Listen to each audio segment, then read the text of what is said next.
moment I realized I want to be a musician, I think it was pretty early in my life. I was like 3 or 4 years old. Seeing my grandpa's band play and seeing my mom's band play mainly. Singing Boston at the top of her lungs, I was just like, it's incredible. The drummer was amazing and everybody was just playing together. It was so awesome, First instrument I played was the drums. And I just was a little kid and wandered up into my grandparents' attic where all the instruments were. And I sat behind the drums and started playing. I really looked forward to it, I would sit at our house and just be like, we're going to Grandma's and Grandpa's today. I was really excited to go over there because I knew that I could just go up in the attic and put the headphones on and try to play along to like Montrose or something. So my uncle had a bunch of records like stacked back here with a record player right there and the headphones. It was all set up. And yeah, I could play it, and the family would come up and watch me and kind of cheer me on, so that's nice too. And made me want to keep doing it. And I think any little kid, like that would be their, like if you had a choice and you're a little kid, to try to have to sit down with a guitar and articulate notes and play, as opposed to you're gonna pick the drums, because it's just a easier thing for a child to do and a lot more fun, I think.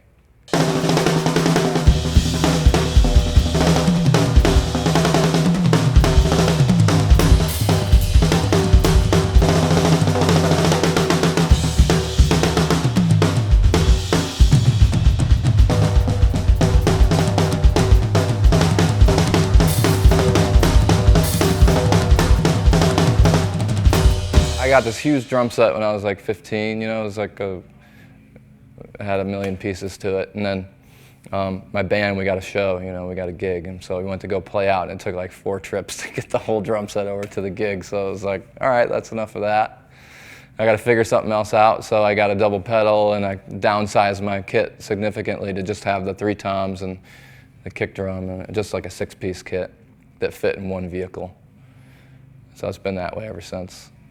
A lot of the main players in the drum world, they all make an incredible drum kit, you know what I mean? So you could probably play all of them, but it was the people at Tama that I really kind of gravitated towards. And we go overseas a lot, so you got to have loaner gear.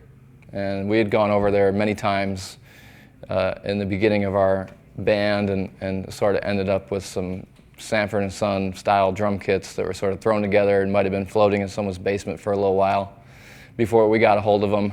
And so that was really, it was horrible, It wasn't fun to play. When you're going to be going over there so often, it's good to have something reliable that's everywhere, If we go to Dubai, there's a Tama kit there for me to play that's exactly what I would play normally. So you can count on Tama, to come through in that respect. And they make incredible drums.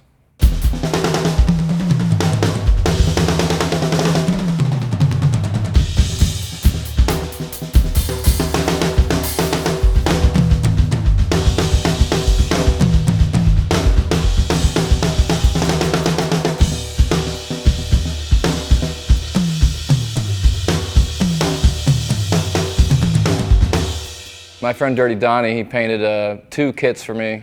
Painted some like lowriders, and I have a Randy Rhoads kit because Randy Rhoads is my favorite guitar player. And I always thought that if I was a guitar player, it'd be kind of garish to kind of walk out on stage with a Randy Rhoads guitar because everyone would be like, oh really? Randy Rhoads guitar, huh? So Randy Rhoads drum set, they either think it's cool, like a tribute, or they're super confused. So both reaction is good. So yeah, the finish is what I look for first, I guess. Then I sit behind it and play it, and with drums, it has to be a loud acoustic. It's a loud acoustic instrument. So the Tama Babinga kits they kind of provide that oomph that I was looking for. The toms are 10, 12, 13, 16 floor tom and 22-inch kick drum with a Starphonic 14 by 5 snare drum, something like that.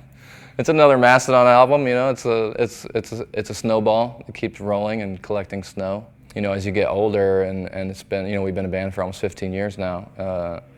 I'm not going to say it's harder to find it, but it is harder to find the will to want to go down there and work on it as much as we did back then. You know what I mean? Because we kind of are at a certain place. You know what I mean? And back then we weren't there, and we were like, ugh. There's still a place that we want to go, you know what I mean, but it's not as immediate now as it was, which is nice, you know, because we can kind of chill a little bit. Because back then it was a little grueling, but when you're in your early 20s, grueling is okay, you know. You just have to trust that the riffs will come and that the songs will come. So it's a lot of up and down, you know, kind of in the middle of it. You get worried, like, oh, it's not coming together. But that always happens. And I always have to sort of remember that that's a feeling that I always get. And that it will come together. You just have to wait. Sometimes it takes longer, sometimes it comes quick, but, you know, it'll come eventually.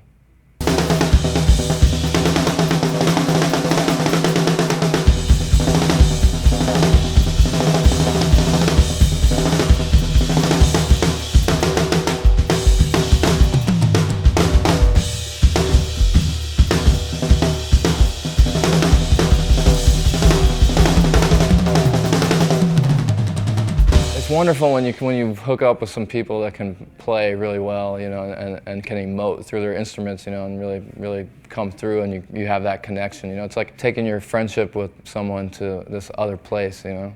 I never really had that much interest in becoming really good at the drums.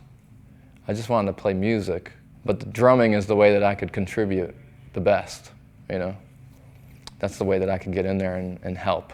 I just like the whole process of it too, you know, just like the writing the lyrics and then shaping the music and you know, everybody kind of getting their hands on it together and making something and then putting it out there, and then you go and you start playing it, and then all the kids are singing the lyrics back, and you know, it's really cool to be able to do that, you know, and see like a few thousand people that you're connecting with, you know. So it's the one true constant in my life, that and 2% milk.